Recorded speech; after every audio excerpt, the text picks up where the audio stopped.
آج شام کو ہی مجھے میکے سے بھائی اور بھابھی نے لینے آنا تھا اور کوئی بھی خبر نہ ملنے پہ مایوسی تھی۔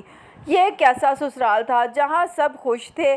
میں دوپہر میں یوں ہی ٹہلتی ٹہلتی پچھلے صحن کی طرف آ گئی اور ایک آواز سنائی دی، زیور پیسہ سب اپنے قبضے میں کر رکھا ہے اس بڑھیا نے۔ میرے ننھے منھے کان خرگوش کے لمبے کانوں کی طرح الرٹ ہوئے تھے۔ کہیں جاؤ تو اپنا زیور بھی مانگ کے جاؤ، کسی چیز کی ضرورت ہے تو بھکاری کی طرح مانگتے پھرو۔ یہ بڑی جٹھانی تھی جنہیں ان 3 دنوں میں نے کبھی زیور کے بغیر نہیں دیکھا تھا، پھر بھی مجھے ہمدردی ہوئی ان کے ساتھ۔ اوپر سے شوہر بھی اللہ نے گونگا بہرا دیا۔ چھوٹی جٹھانی نے منہ بسورا، ارے بس رہنے دو، کوئی گونگے بہرے نہیں، گھنے ہیں میسنے ہیں، اپنی ماں کے بارے میں ہماری بات سن کر فوراً لیکچر شروع کر دیتے ہیں۔ بڑی جٹھانی نے دانت کچکچائے، بس انہی کا یہی رویہ ہے۔ سچ کہوں تو میرے اماں ابا تو بالکل بھی عزت نہیں کرتے ان کی، دروازے سے ہی واپس کر دیتے ہیں۔ چھوٹی جٹھانی کو اپنے شوہر سے ذرا ہمدردی تھی۔ مجھے یاد آیا میرے بھائی بھی باجی کے شوہر کو ایسے ہی دروازے سے واپس کر دیتے تھے اور بالکل ٹھیک ہی کرتے تھے۔ میں نے کرتے ہوئے سوچا تھا، ان کی باتیں جاری تھی لیکن میں اپنے شوہر کے بارے میں سوچنے لگی۔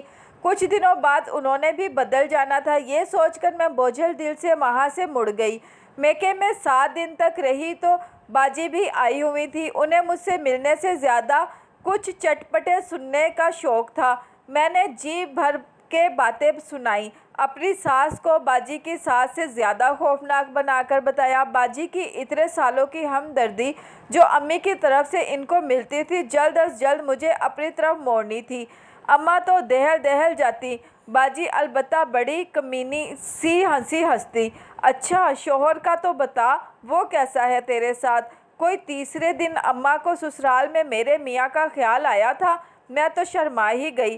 ارے کیسا ہوگا، پہلے دن ہی نصیحت کر دی ہوگی۔ میری ماں میری جنت، خبردار جو میری جنت برباد کرنے کی کوشش کی۔ باجی نے ماتھے پر ہاتھ مارتے ہوئے اماں کی کم عقلی کا افسوس بھی کیا اور میرے ان کے بارے میں اندازہ بھی لگایا۔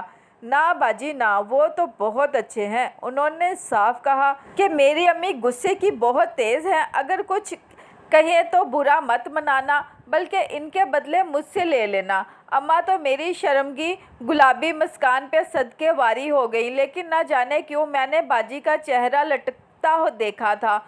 پورے 7 دن بعد میرے وہ بڑی بھابھی کے ساتھ مجھے لینے آئے تھے اور میں حیران رہ گئی تھی۔ بھائی پوری عزت سے میرے ان کو اندر لے آئے تھے، تب میں نے خوشی سے باجی کو جپھی دی، یعنی گلے لگا لیا، جن کا چہرہ نہ جانے کیوں مجھے تاریک ہوتا محسوس ہوا۔ دن گزرتے رہے، میرا اور داؤد کا تعلق گہرا ہوتا گیا۔ میں نے کہیں پڑھا تھا، مان دھیان اور عزت کسی بھی رشتے کا فخر ہوتے ہیں۔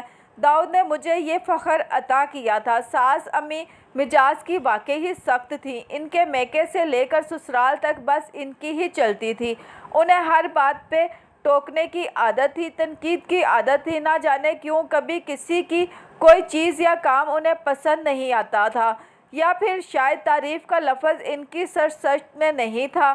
جو دن گزرتے جا رہے تھے مجھے سسرال کا ہر پہلو عیاں ہوتا نظر آ رہا تھا۔ میں نے واضح طور پہ محسوس کیا تھا کہ اماں نہ صرف کافی سخت مزاج ہیں، بلکہ اپنی حکمرانی برقرار رکھنے کے لیے اپنی سلطنت یعنی گھر کے مختلف حصوں بہوؤں کو ایک دوسرے کے خلاف اکثر بھڑکاتی بھی تھی، تاکہ ان کے زیادہ اتفاق کی صورت میں کسی انقلاب کا خطرہ نہ رہے۔ لیکن اس کے باوجود بھی میں نے دیکھا تھا ہم تینوں دیورانیوں جٹھانیوں میں بہترین دوستی تھی، اور اس کی وجہ صرف ایک دوسرے سے ہمدردی تھی۔ مجھے البتہ یہ ہمدردی کچھ زیادہ ہی تھی، کیونکہ ان کی نسبت میرے حالات کچھ بہتر تھے۔ میرے ہمدرد اور غمگسار تھے۔ اماں اپنے الفاظ کے نشتر چلاتی تو داؤد محبت اور خلوص کے وہ مرہم رکھتے کہ روح تک شانت ہو جاتی۔ اماں بات بات پہ ٹوکتی، تنقید کرتی، بہت تنگ کرتی، کبھی کبھی اتنا کہ میں پھوٹ پڑوں اور ان کو داؤد سے میرا گلہ کرنے کا موقع ملے، مگر میں نے داؤد کی بات رکھ لی اور کبھی بھی ان کو اف تک نہ کیا۔ داؤد کے سامنے البتہ شام کو کمرے میں خوب دل ہلکا کر لیتی اور وہ پیار سے سمجھا دیتے میں سمجھ جاتی۔ میری دیکھا دیکھی اب بڑی دو جٹھانیوں نے بھی چپ سادھ لی تھی، لیکن اماں مزید بے چین رہنے لگی تھی، نہ جانے کیوں۔ 8 ماہ کیسے گزر گئے۔ پل جھپکتے میں داؤد میری سالگرہ پہ میرے لیے شفون کا ایک بہترین سوٹ لائے تھے۔ ان کے آفس سے آنے میں کافی وقت تھا۔ میں اپنے حصے کا کام نمٹا کر بہت دل سے تیار ہوئی۔ انہوں نے وعدہ کیا تھا کہ شہر کے مشہور گول گپے کھلانے کے بعد دریا کنارے سیر کو بھی لے جائیں گے، اور پھر امی کے گھر بھی۔ میں بے حد خوش تھی۔ ہلکا سا کاسنی سوٹ پہنے، ہلکی سی جویلری پہنی اور لبوں پہ لائٹ سی لپسٹک، خود میں مگن میں گلے میں دوپٹہ ڈالے یوں ہی باہر نکل آئی۔ سامنے ہی اماں تخت پہ نماز پڑھ رہی تھی۔ میں مسکراتے ہوئے ان کے قریب جا ٹھہری۔ آج تو اماں ضرور میری تعریف کریں گی، مجھے یقین تھا۔ اماں نے سلام پھیرا اور مجھ پہ نظر پڑتے ہی ان کا منہ واقعی کھل گیا، لیکن میری تعریف میں نہیں، میری کردار کشی میں۔ انہوں نے میری روح کے وہ بکھیے ادھیڑے کہ میں رو بھی نہ سکی، بس پتھر ہو گئی۔ اچھی طرح جانتی ہوں میں تیرے چوچلے، ایک تو بیٹے کو ہاتھ میں کر لیا، دوسرے آوارہ عورتوں کی طرح تیار ہو کر آ گئی۔ اماں تو جذباتی انداز میں چیخنے لگی تھی۔ کاش کاش اماں تیری ایک بیٹی ہوتی۔ میں بھی چلا اٹھی تھی اور روتے ہوئے کمرے کی طرف بھاگ گئی، اور اسی وقت داؤد بھی گھر آ گئے۔ اماں جائے نماز پہ بیٹھی تھی، فوراً رونے لگی، سینہ کو بھی کرنے لگی۔ میرے وہ حیران پریشان، پھر صرف 15 منٹ بعد وہ میرے کمرے میں آ گئے۔ تم نے اماں سے کیا کہا ہے؟ ان کا لہجہ سخت، اور میں پہلے سے چوٹ کھائے ہوئے تھی۔ بس پھر تو جو ہماری تو میں ہوئی، نہ وہ اس بار محبت بھرا مرہم رکھ رہے تھے، نہ میں آج اتنے ماہ میں پہلی بار ان کی تسلی کے بنا اپنا دکھ بھولنے والی تھی۔ اور پھر انہوں نے کہا چلی جاؤ یہاں سے، اور میں فوراً چادر لپیٹ کر خالی ہاتھ وہاں سے نکل کے اماں کے گھر اپنے میکے آ گئی۔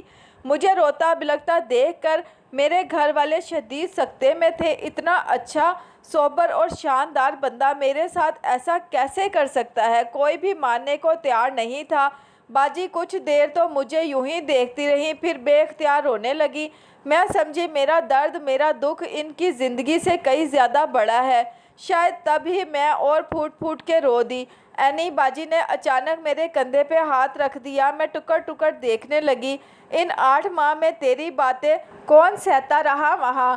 سوال نے مجھے حیران کر دیا۔ وہ صاف جواب تھا، ایک پل بھی نہیں لگا تھا کہنے میں۔ تو ایک دن تم سہ لیتی۔ باجی نے میرے منہ پہ تمانچہ دے مارا تھا۔ وہ روز تمہیں مان دیتا رہا، ایک دن تم بھی اسے دے دیتی، پھر دیکھتی کتنا فخر کرتا وہ بھی تم پر، جس طرح اب تک تم اس پہ کرتی آئی ہو۔ کتنا بڑا سبق بھلا بیٹھی تھی وہ۔ ماں تو ماں ہے، وہ اسے غلط کیسے کہہ سکتا تھا؟ لیکن غلط ہو ضرور سکتا ہے۔ اینی، تم یہی سوچ کر معاف کر دیتی اسے تو وہ وہیں ٹھہر جاتا۔ ماں نے زندگی میں پہلی بار باجی کی بلائیں لی تھی۔ ایک بات یاد رکھنا اینی، میکے آ کر کبھی اپنے ان کی برائی کر کے ان کو ہلکا مت کرنا، ورنہ میرے ان کی طرح تیرے داؤد کو بھی گلی سے ہی واپس جانا ہوگا۔ میں نے تو تجھے دیکھ دیکھ کر اپنے ان کو عزت دینا اور ان کی عزت کرنا سیکھا ہے، پھر تو خود کیوں اتنی آسان راہ چھوڑ رہی ہے اینی؟ اور بس میرے لیے اتنا سبق کافی تھا۔ میں بھائی کے پیچھے بائک پہ بیٹھی ساری انا کو ایک طرف رکھ کے اپنے گھر جا رہی تھی۔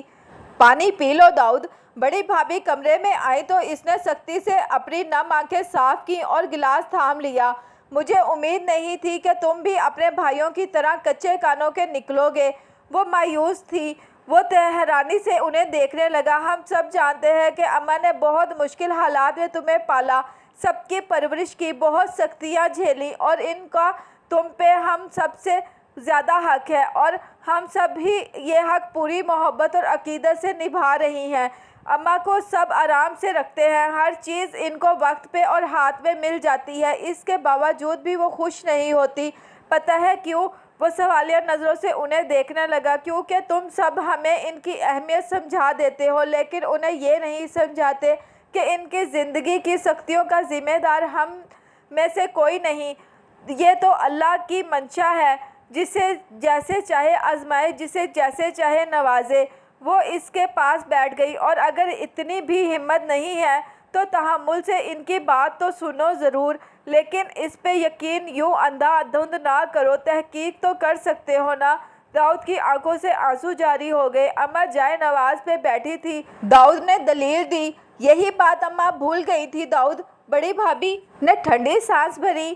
ماں نے جتنی بھی باتیں اینی کو سنائی، اس کے کردار کو اچھالا۔ اینی نے فقط یہی کہا کہ کاش آپ کی بیٹی ہوتی۔ یقین کرو داؤد، یہ کاش ہم دونوں بڑی جٹھانیاں سینکڑوں بار کر چکے ہیں، لیکن دل میں کیونکہ ہمیں وہ مان وہ عزت نہیں دی گئی جو تم نے اینی کو دے رکھی تھی۔